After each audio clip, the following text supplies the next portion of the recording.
Dear students, अब आपका lecture number है 9, ईवीएस का लेक्चर नंबर 9। मैंने आपको लेक्चर नंबर 8 में पिरामिड ऑफ नंबर पढ़ाया था, वो आपका क्लियर हुआ होगा। इकोलॉजिकल पिरामिड का पिरामिड ऑफ नंबर्स आपका एक क्लियर हो गया। अब आपका लेक्चर नंबर 9 है, इसमें इकोलॉजिकल पिरामिड का नंबर 2 पिरामिड ऑफ बायोमास यानी जीव भार का पिरामिड क्या होता है। आपको ये समझना होगा कि जीव भार क्या होता है। सबसे पहले यानी बायोमास। बायोमास का मतलब होता है जो जीव जंतु हैं उनके अंदर कितना वजन है। जैसे कोई बर्ड्स है, चिड़िया है, जैसे चिड़िया भी कई टाइप की होती हैं, जैसे आउल या पैरट या क्रो या काइट, एगल। तो चिड़ियों के में भी जो वेट या बायो जो मास है उनमें भी डिफरेंट होता है। ऐसे ही पेड़ पौधे होते हैं, उनमें भी मास होता है वो भी डिफरेंट होता है। जैसे छोटे पौधे हैं, छोटे पौधे का मतलब होता है आपका गाजर, मूली, पालक, लौकी, तुरई। और जो बड़े पौधे होते हैं जैसे नीम का पेड़, पाकड़ का पेड़, बरगद का पेड़, इनमें क्या होगा, मास यानी वजन ज़्यादा होगा। तो हमें इसमें आपको पढ़ना है, हम आपको इसमें पढ़ाएंगे पिरामिड ऑफ बायोमास यानी जीव भार का पिरामिड कैसे तैयार होता है और कैसे शो करता है। हम जानते हैं कि हमने अभी पढ़ाया था आपको कि पिरामिड किसे कहेंगे। पिरामिड हमेशा एक ट्रायंगल होगा, उसमें प्रोड्यूसर होंगे, प्राइमरी कंज्यूमर होंगे, सेकेंडरी कंज्यूमर होंगे और टर्सरी कंज्यूमर होंगे। तो हमें जो पिरामिड हमारा बनेगा ट्रायंगल, उसमें हमें बायोमास दिखाना है कि एनिमल्स का मास यानी कि डिक्रीज हो रहा है या इंक्रीज हो रहा है, यानी कि आधार पर, यानी कि मास यानी कि उनके वजन के आधार पर शो करना है, ना कि हमें नंबर वाले में हमने नंबर्स की संख्या देखी थी, उसमें ये नहीं देखा था कि कौन सा एनिमल है, उसके अंदर कितना वेट या वजन है। हमने केवल उनका नंबर काउंट किया था कि प्लांट की नंबर क्या होगी और रैबिट की नंबर क्या होगी, फॉक्स की नंबर क्या होगी, लायन की नंबर क्या होगी। लेकिन इस वाले जो पिरामिड है यानी बायोमास का पिरामिड जो है, इसमें हमें केवल मास देखना है, चाहे पेड़ पौधों का हो चाहे वो एनिमल्स का हो। इसमें नंबर से कोई डिपेंड नहीं होता। तो हम कह सकते हैं कि जीव भार का पिरामिड भी दो प्रकार का होता है, ये भी सीधा होगा और उल्टा होगा। तो लेकिन जो बायोमास का पिरामिड कैसे तैयार होगा, तो हम कह सकते हैं, अगर डेफिनेशन लिखनी है या ये थोड़ा डिटेल में लिखना है और ज़्यादा है, तो हम कह सकते हैं कि जब प्रोड्यूसर और कंज्यूमर्स का वजन या भार या तो डिक्रीज होता है या इंक्रीज होता है, तब एक ट्राइएंगल के रूप में उसे हम शो करते हैं, जिससे कि एक पिरामिड तैयार होता है। तब उसे हम जीव भर का पिरामिड कहते हैं। तो हम ट्राइएंगल में शो कर देंगे, दिखा देंगे कि मतलब यानी कि ये घास के मैदान का है या फिर वृक्ष का है या फिर खेत का है या जंगल का इकोसिस्टम है या उसका पिरामिड है, जिससे कि हमें क्लियर हो जाए कि सब जो बायोमास है वो डिक्रीज हो रहा है या फिर इंक्रीज हो रहा है। तो ये दो टाइप का होगा, सीधा होगा और उल्टा भी होगा। सीधा कब होगा, उल्टा कब होगा, ये आपको पढ़ना है। अलग अलग टाइप के जो इकोसिस्टम होंगे उसके जो पिरामिड तैयार होंगे, उसके आधार पर सीधा और उल्टा आपको क्लियर होगा। तो पहला हम आपको बता रहे हैं कि सीधा पिरामिड कब होगा। तो सीधा पिरामिड जो है आपका, इसमें एग्जाम्पल दिए हैं, घास के मैदान का पारिस्थितिकी तंत्र। जब घास के मैदान का पारिस्थितिकी तंत्र में पढ़ेंगे तो हम उसमें जो पिरामिड ऑफ बायोमास होगा वो सीधा होगा। कैसा होगा, वो सीधा होगा।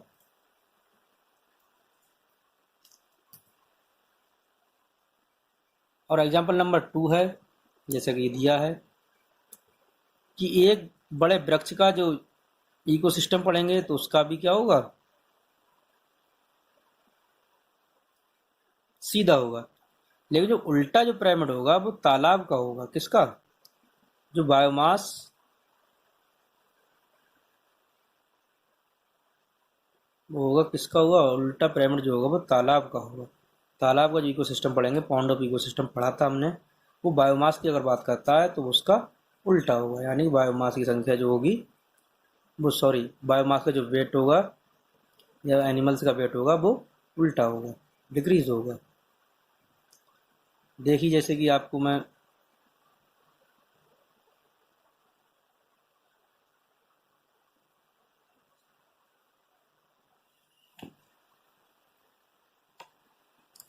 इसमें आपको शो हो रहा होगा कि जीव भार के सीधे पिरामिड,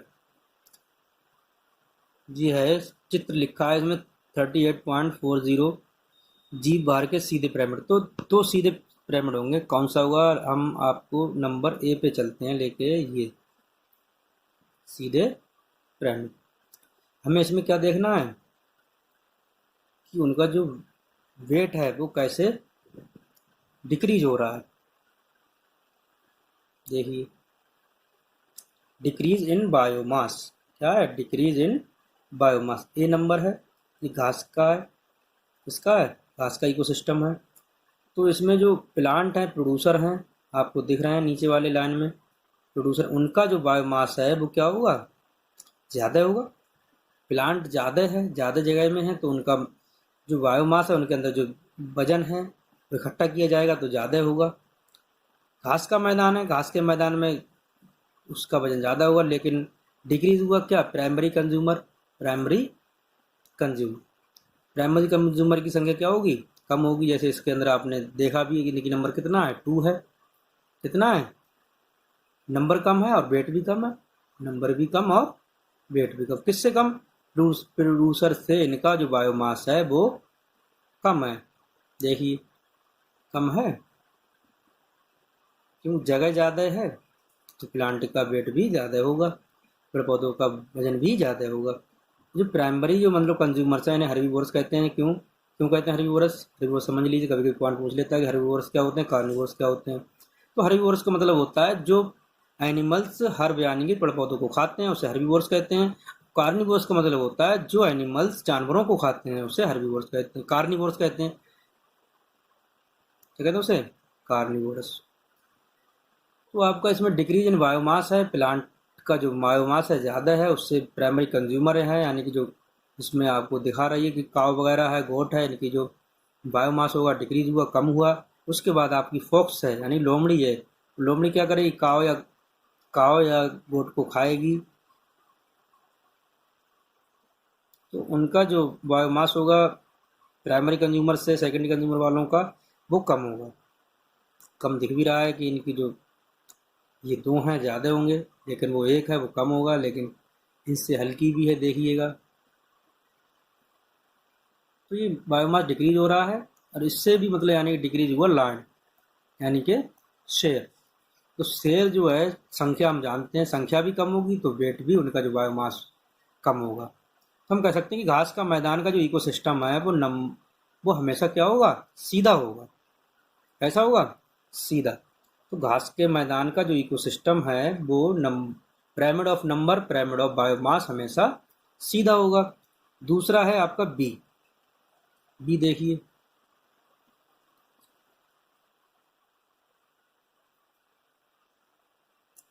बी पे शो कर रहा है कि एक बड़े वृक्ष का इकोसिस्टम। हमें इसमें नंबर नहीं देखना है, हमें केवल बायोमास यानी कि वजन देखना है। अब इसमें जो प्रोड्यूसर है ग्रीन प्लांट, यानी हम इसमें प्रोड्यूसर को ग्रीन प्लांट ही नहीं कहेंगे, इसमें हम प्रोड्यूसर को ट्री भी कहेंगे, क्योंकि प्रोड्यूसर यानी खाना ये भी बनाता है, और ग्रीन प्लांट छोटे पौधे भी बनाते हैं, तो प्रोड्यूसर में ये भी आता है। हमें दिख रहा है कि जो ये पेड़ है कितना बड़ा है, इसके अंदर वजन बहुत ज़्यादा होगा। कैसा होगा? बहुत ज़्यादा होगा। उसके बाद देखिएगा ऊपर जो है वर्ड्स हैं, पेड़ है तो उस पर बर्ड्स भी होंगी, तो उनकी जो बायोमास क्या होगा? कम होगा। संख्या तो ज़्यादा होगी पेड़ से, क्योंकि पेड़ एक है, संख्या ज़्यादा है, लेकिन उनका जो मास है वो क्या होगा? कम होगा।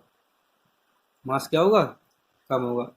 उसके ऊपर आप देखिएगा बर्ड के ऊपर जो इंसेक्ट हैं, नंबर्स तो इंसेक्ट की ज़्यादा है, जैसे चींटियाँ हैं, चींटे हैं, और भी इंसेक्ट होते हैं कई टाइप के, उनकी नंबर तो ज़्यादा है, लेकिन उनका जो बायोमास है वो सेकेंडरी कंज्यूमर से यानी कि बर्ड्स के कंपेयर उनका जो मास है वो कम है। तो हम कह सकते हैं कि बायोमास क्या हो रहा है? डिक्रीज। डिक्रीज हो रहा है तो इकोसिस्टम कैसा है, यानी कि पिरामिड ऑफ बायोमास कैसा है? सीधा। कैसा है? सीधा। हमें ऊपर डिक्रीज करता हुआ दिख रहा है कि हमें पहले नीचे सबसे ज़्यादा है, फिर कम, फिर और कम। किसमें? बायोमास के बेस पे। किसके? बायोमास के बेस पे। तो आपको इसमें दो डायग्राम क्लियर हुए, ए और बी। इसमें पहला था कि घास के मैदान का पारिस्थितिक तंत्र और दूसरा था एक बड़े वृक्ष का पारिस्थितिक तंत्र। वो भी कौन से थे? जी बार के सीधे पिरामिड। इसमें सीधा वाला दिखाए हैं दोनों। क्लियर हुआ आपका कि सीधा कौन कौन से होंगे, बायोमास वाले कौन से होंगे। और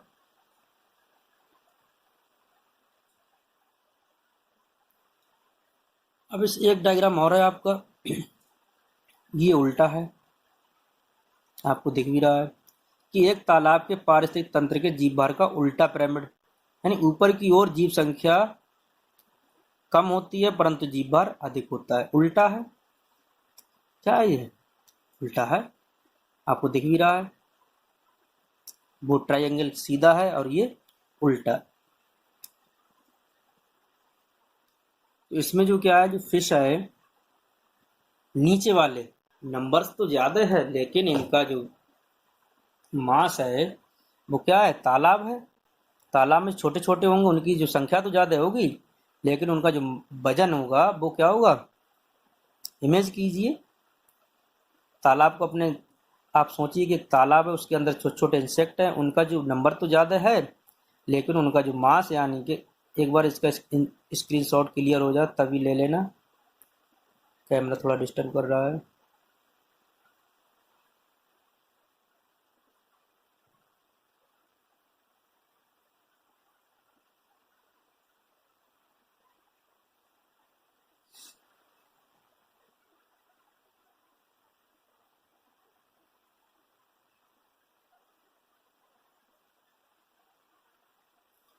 तो ये आपको दिख भी रहा है कि इंसेक्ट है, नंबर से ज़्यादा है, लेकिन बायोमास क्या है? कम है। ये देखिएगा क्लियर हुआ, ये इंसेक्ट दिख रहे हैं आपको, सो रहे हैं। इनका जो लिखा है डायटम्स एंड फाइटोप्लैंक्टन प्रोड्यूसर, ये प्रोड्यूसर हैं।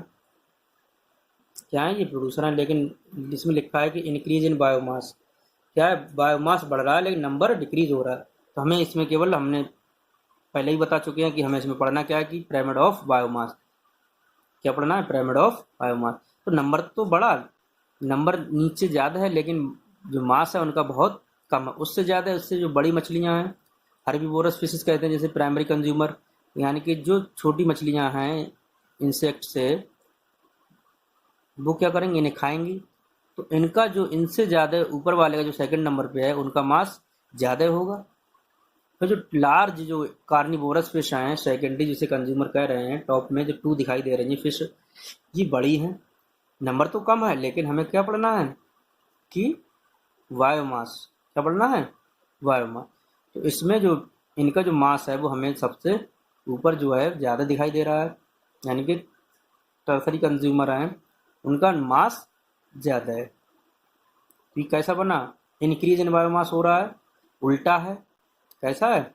ये उल्टा है। तो तालाब का अगर पूछे कि तालाब का इकोसिस्टम इन बायोमास, यानी कि पिरामिड इको, तालाब का जो पिरामिड तैयार होगा बायोमास का, वो उल्टा होगा या सीधा? तो आप क्या बताएंगे? हमेशा उल्टा हो। कैसा होगा? उल्टा होता है। तो आपको ये तीनों क्लियर हुए होंगे। देख लीजिएगा एक बार, फिर देख लीजिएगा कि जो डिक्रीज इन बायोमास है, ये भी इधर देख लीजिए, डिक्रीज इन बायोमास है, लेकिन ये क्या है? Increase of biomass. तो ऊपर वाले जो दो थे आपके, घास के मैदान का और वृक्ष का, वो सीधा होगा और ये आपका उल्टा होगा। अब आपका जो इकोलॉजिकल पिरामिड है नंबर 3 वाला, पिरामिड ऑफ एनर्जी। कौन सा वाला? Pyramid of energy. वो आपको पढ़ाते हैं पिरामिड ऑफ एनर्जी क्या होता है, समझ लीजिए एक बार। जैसा कि आपका है, ये पिरामिड का ही पार्ट्स है, नंबर 3 पिरामिड है, पिरामिड ऑफ एनर्जी, यानी ऊर्जा का पिरामिड। ऊर्जा का पिरामिड। तो एनर्जी का जो पिरामिड सदैव सीधा रहता है, हमेशा कैसा होगा? सीधा होगा। किसी का भी हो, एनर्जी का पिरामिड हमेशा सीधा होगा। एनर्जी हमेशा सीधी यूनिडायरेक्शनल होगी और सीधी होगी। सीधी का मतलब क्या है कि प्लांट जो होंगे प्रोड्यूसर हैं। प्लांट क्या है? प्रोड्यूसर हैं। अब जो प्लांट जो प्रोड्यूसर हैं वो एनर्जी किससे ले रहे हैं? सूरज से। हमेशा प्लांट एनर्जी सूरज से ही लेंगे और अपना भोजन बनाएंगे। ऐसा नहीं कि रैबिट सूरज से एनर्जी लेके अपना भोजन बनाने लगे और अकेले कमरे में बंद कर दिया जाए, सूरज भी है क्या जीवित रह सकता है? ऐसा नहीं हो सकता। तो हम ये पहले भी बताया कि हमने कि ग्रीन प्लांट यानी कि हरे पेड़ पौधे जिनका लीव्स हरी हो या उनकी जो ब्रांचेस हरी हो या स्टेम हरे हो या रूट हरी हो, तभी मतलब यानी कि वो अपना भोजन बना सकते हैं, नहीं तो वो अपना भोजन नहीं बना सकते। सूख जिसे हम जिसकी ग्रीन लीव्स या स्टेम या रूट नहीं होती हैं, वो सूखे पौधे कहलाते हैं। वो वैसे के वैसे ही रहते हैं, उनके अंदर ग्रोथ नहीं होती है, ना वो अपना भोजन बनाते हैं। तो ये प्लांट है प्रोड्यूसर के रूप में है। तो ये पिरामिड एनर्जी का है। हमेशा एनर्जी कैसी होगी? ऊर्जा का पिरामिड हमेशा सीधा होगा। कभी भी ऑप्शन आता है कि ऊर्जा का पिरामिड कैसा होता है, तो हमेशा ऑलवेज कैसा लगाएंगे? सीधा उल्टा होगा, तो हम उसमें केवल सीधा ही टिक करना है। कभी कभी बहुत पूछ ले सीधा उल्टा या इनमें से कोई नहीं, तो यानी कौन सा होगा? सीधा। तो प्लांट ने एनर्जी ली, अब वो एनर्जी प्लांट से किस में गई? रैबिट में। किस में ट्रांसफर हो रही है? किस में जा रही है? रैबिट में। यानी कि रैबिट क्या करेगा? प्लांट को अपना भोजन बनाएगा, यानी पोषण लेगा, न्यूट्रिएंट्स लेगा उससे। फिर रैबिट से एनर्जी किस में जाएगी? फॉक्स में। फॉक्स का मतलब लोमड़ी। लोमड़ी यानी कि रैबिट यानी खरगोश को खाएगी और एनर्जी को एक्सेप्ट यानी लेगी। अब फॉक्स यानी जो है उसे शेर खाएगा। क्या खाएगा? शेर। ऐसा नहीं कि शेर के लिए लोमड़ी खा लिया, लोमड़ी के लिए रैबिट खा लिया, रैबिट के लिए प्लांट, तो ऐसा नहीं होगा। हमेशा ये जो एनर्जी जो लेवल होगा वो सीधा होगा, एनर्जी जो ट्रांसफर होगी सीधी होगी। इसीलिए पिरामिड ऑफ एनर्जी जो हमेशा क्या है, ऊर्जा का जो पिरामिड है हमेशा सीधा होगा। हम इसे हम प्लांट, रैबिट, फॉक्स और लायन को एक डायग्राम के थ्रू आपको दिखा रहे हैं, जिससे कि आपको और क्लियर हो जाता है। तो अगर हम इसे डेफिनेशन बनानी है इसकी कि ऊर्जा का पिरामिड किसे कहेंगे, तो हम कह सकते हैं कि जब प्रोड्यूसर और कंज्यूमर आपस में एक दूसरे के संबंध बनाते हैं भोजन के रूप में, तब उनमें जो एनर्जी ट्रांसफर होती है, एनर्जी फ्लो होती है, वो एक सीधी दिशा में यानी यूनिडायरेक्शनल होती है। तब उसे हम एक ट्राइएंगल पिरामिड के रूप में शो करते हैं, जिससे एक एनर्जी का पिरामिड तैयार होता है, जिसे हम एनर्जी का पिरामिड यानी पिरामिड ऑफ एनर्जी कहते हैं। तो इसमें चाहे घास के मैदान का हो, चाहे वो वृक्ष का हो, चाहे वो खेत का हो, चाहे वो तालाब का हो, हमेशा एनर्जी क्या होगी? यूनिडायरेक्शनल होगी, सीधी होगी। ऊर्जा का पिरामिड हमेशा सीधा हो। किसी का भी हम पिरामिड बना के तैयार करें, अगर उसमें ऊर्जा का पिरामिड पूछता है तो हमेशा वो सीधा होगा, जैसा कि मैं आपको डायग्राम में दिखा रहा हूँ।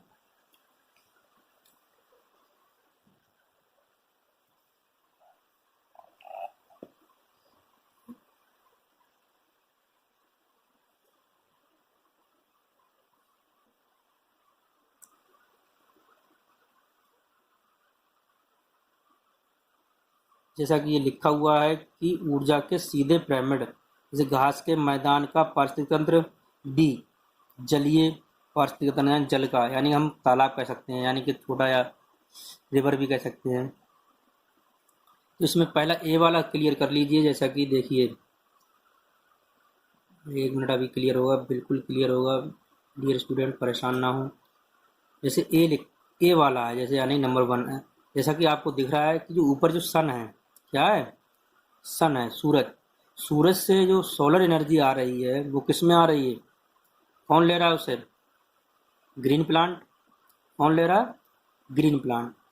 ग्रीन प्लांट ने क्या किया? जो सूरज से जो एनर्जी मिली, सनलाइट कह सकते हैं या सोलर एनर्जी कह सकते हैं, उन्होंने अपना फूड तैयार किया।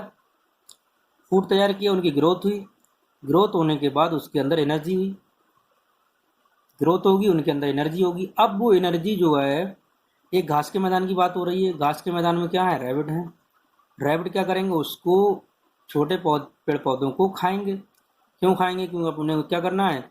अपनी लाइफ साइकिल पूरी करनी है, जीवन को जीना है, तो वो छोटे पेड़ पौधों को खाएंगे। ये निश्चित होता है कि हर एनिमल्स का जो फूड है वो लिमिट निश्चित है कि हर एनिमल्स को क्या खाना है।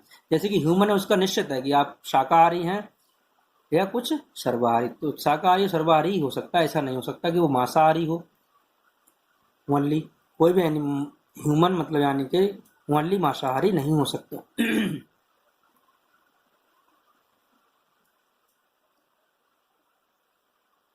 इसमें जो प्लांटों को रैबिट ने खाया, इसकी जो प्लांट के अंदर जो सोलर एनर्जी है यानी कि जो सूर्य की एनर्जी है वो किस में अब ट्रांसफ़र हो गई, रैबिट में। किस में ट्रांसफ़र हो गई, रैबिट। जैसा जैसा मैं बता रहा हूँ वैसे ही आपको अपनी कॉपी में लिखना है।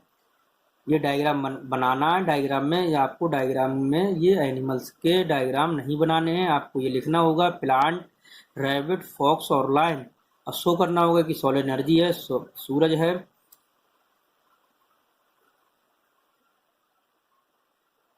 लेकिन आपको एनिमल्स के डायग्राम नहीं बनाना है। जैसे जैसे मैं पढ़ा रहा हूँ वैसे वैसे आपको थ्योरी लिखनी है। अगर आपने समझ लिया तो आप थ्योरी लिख सकते हैं। शॉर्ट नोट में आए तब भी लिखना है और लॉन्ग में आए तब भी लिखना है। वेरी शॉर्ट में पूछ लेता है कभी कभी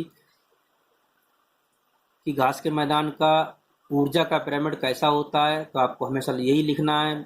बार बार कहता हूँ कि ऊर्जा का पिरामिड हमेशा सीधा होगा। ये कंपटीशन है यानी कि एनवायरनमेंट बहुत क्वेश्चन पूछता है, टेट सुपर टेट में पूछता है।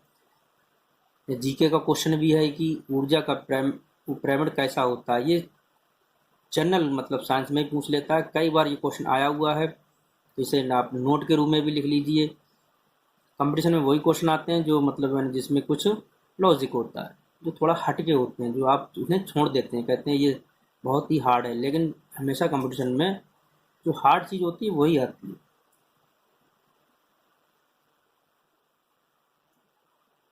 तो रैबिट से जो एनर्जी है वो किस में ट्रांसफ़र होगी, अब फोक्स यानी लोमड़ी है वो रैबिट को अपना फूड के रूप में यूज करेगी। जब रैबिट को अपना फूड बनाएगी तो उसके अंदर जो रैबिट के अंदर एनर्जी किससे आई, प्लांट से। अब प्लांट से जो एनर्जी किस में जाएगी, फॉक्स में यानी लोमड़ी में। अब लोमड़ी है, लोमड़ी ने मतलब यानी अपना भोजन किया, यानी अपनी जो भूख थी उसको पूरा किया, एनर्जी ले ली। जब एनर्जी ले लेगी तो वो उसकी ग्रोथ होने लगेगी। अब ग्रोथ होने के बाद अब उसी घास के मैदान में शेर भी है, लोमड़ियाँ भी होंगी, शेर भी होंगी, एक सिस्टम है। अब लोमड़ी है तो लोमड़ी को मतलब यानी शेर भूखा है, भूखा शेर क्या करेगा, अब वो केवल मतलब डिपेंड किस पे होता है, शेर ये कार्निवोरस होता है। हम जानते हैं कि कार्निवोरस क्या होते हैं, जो केवल ओनली मांस पर डिपेंड होते हैं। तो शेर है, चीता है, ये केवल ओनली मांस पर डिपेंड होते हैं।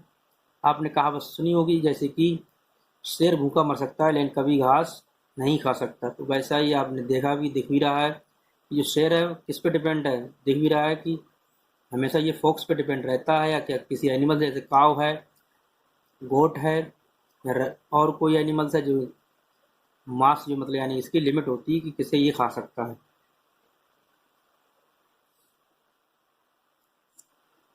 तो जो फोक्स से जो एनर्जी है वो किस में जाती है, लाइन से यानी कि शेर में। तो हमें ये दिख भी रहा है कि जो पेड़ पौधों से एनर्जी रैबिट में पहुंची, रैबिट से फोक्स में पहुंची, फोक्स से लाइन में। तो ये क्या होता है, यानी कि जो एनर्जी है वो, और हम आपको एक अगला लॉ भी पढ़ाएंगे इसमें, 10% लॉ। जो एनर्जी ट्रांसफर होती है वो 10% होती है। कितनी होती है, 10% पढ़ाएंगे, अभी आपको पढ़ाएंगे, ये आपको क्लियर होता है। अब जो डायग्राम नंबर वी है, देखिए इधर डायग्राम नंबर वी जो यानी कि एक पॉन्ड, यानी कि पॉन्ड का ही मान के चलिए, तालाब है, तालाब का है जो डिक्रीज इन एनर्जी। चाहे वो एनर्जी डिक्रीज हो चाहे इंक्रीज हो, लेकिन वो हमेशा कैसी होगी, हमेशा कैसा होगा उसका पिरामिड, सीधा ही होगा। कैसा होगा, सीधा। एनर्जी तो मतलब यानी कि एक से दूसरे के रूम, एक से दूसरे में जाएगी, जिसी को हम कहेंगे सीधा पिरामिड। तो जल है, जल के अंदर देख लीजिए, जैसे कि आपको ये दिख रहे हैं छोटे छोटे ये पेड़ पौधे हैं, आपको दिख रहे होंगे। इससे एनर्जी किस में जाती है, फिश में। फिश को कौन खाता है, जो आपको जो ऊपर जो दिख रहा है सबसे जो बर्ड दिख रही है, चिड़िया जिसे हम कहते हैं, वो इससे एनर्जी किससे, फिश से एनर्जी जाएगी किसमें, बर्ड के अंदर।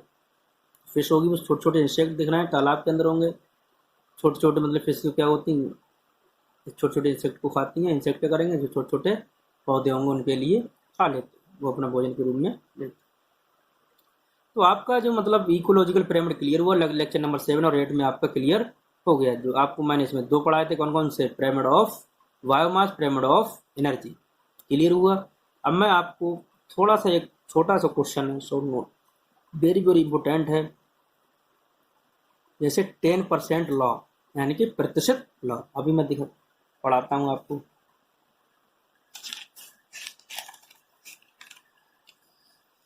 कभी कभी क्वेश्चन आता है कि शॉर्ट नोट वन, अभी 1 मिनट क्लियर होता है, अभी बहुत ही इम्पोर्टेंट आपका ये शॉर्ट नोट है, कंपटीशन लेवल का भी है और एग्ज़ाम लेवल का भी, डिप्लोमा लेवल का भी, चाहे वो सब्जेक्ट किसी के पास इन्वायरमेंट है उसका भी। इकोलॉजी सिस्टम ये इंटर में भी है, बायोलॉजी का पार्ट है, जिसे हम कई इस जनरल साइंस में भी आता है, बीएससी वगैरह में भी क्वेश्चन इससे बनते हैं, इंटर में भी बनते हैं बायोलॉजी में, एमएससी अगर कोई इन्वायरमेंट से करता है उसमें भी बनते हैं, डिप्लोमा भी बनते हैं। तो कहने का मतलब है अगर हमने एक बार पढ़ लिया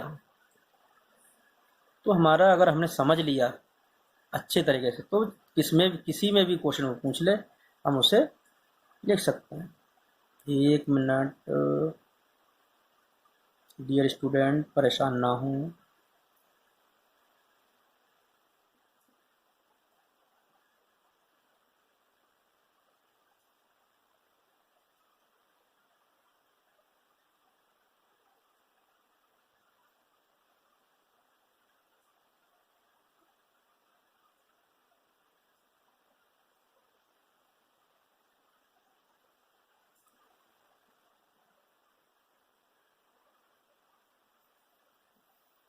जैसा कि आपको दिख रहा है शॉर्ट नोट वन 10% लॉ, यानी 10% लॉ। समझ लीजिए इसे, मैं आपको थोड़ा जूम करके एक एक पॉइंट बता रहा हूँ। तो इसमें लिखा है कि ऊर्जा परिवहन का 10% नियम, लिंडमैन, ये मेन पॉइंट है, लिंडमैन। कौन है ये? लिंडमैन एक साइंटिस्ट हैं। हम कह सकते हैं कि ऊर्जा परिवहन यानी ऊर्जा जो ट्रांसफ़र होती है प्लांट से एनिमल में, प्राइमरी एनिमल, सेकेंडरी एनिमल कह सकते हैं, टर्सरी एनिमल, तो उसमें 10% ही ट्रांसफ़र होती है। तो इसमें पहला क्वेश्चन बनता है कि 10% नियम किसने दिया था? तो आप 100% अगर लिंडमैन दिया है तो 100% उसी को ही टिक करेंगे। 1 नंबर में पूछ लेता है 10% लॉ किसने दिया था, वेरी शॉर्ट क्वेश्चन बनता है, ऑब्जेक्ट क्वेश्चन बनता है। कभी शॉर्ट नोट पूछ लेता है कि 10% लॉ, डायरेक्ट ऐसे ही लिखा हुआ 10% लॉ, यानी 10% लॉ। तो हम इसमें थोड़ा समझाएंगे, डिटेल समझाएंगे कि ऊर्जा परिवहन का 10% नियम लिंडमैन ने दिया था, इसलिए इस नियम को लिंडमैन नियम भी कहते हैं।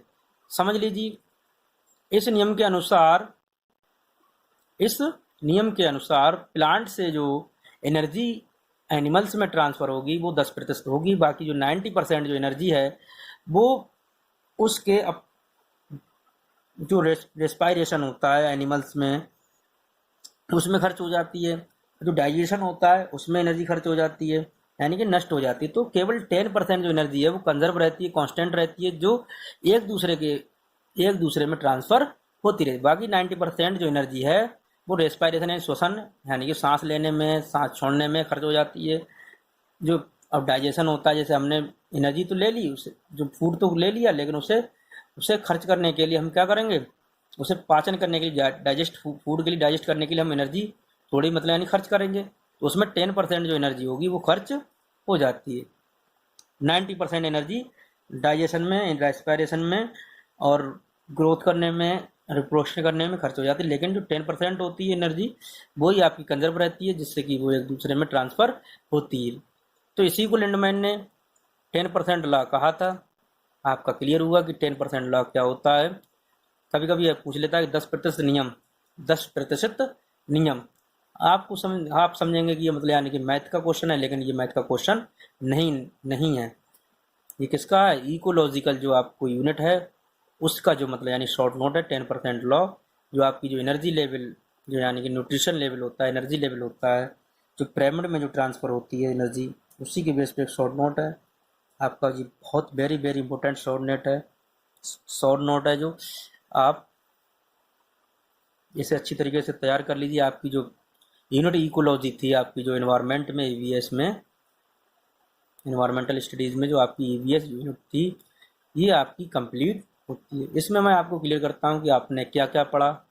सबसे पहले आपने पढ़ा था कि इकोलॉजी क्या होती है, इकोलॉजी शब्द किसने दिया था, फादर ऑफ इकोलॉजी क्या है, डेफिनेशन इकोलॉजी की क्या है, और टाइप ऑफ इकोलॉजी क्या है। फिर इकोलॉजी में आपने पढ़ा था इकोसिस्टम।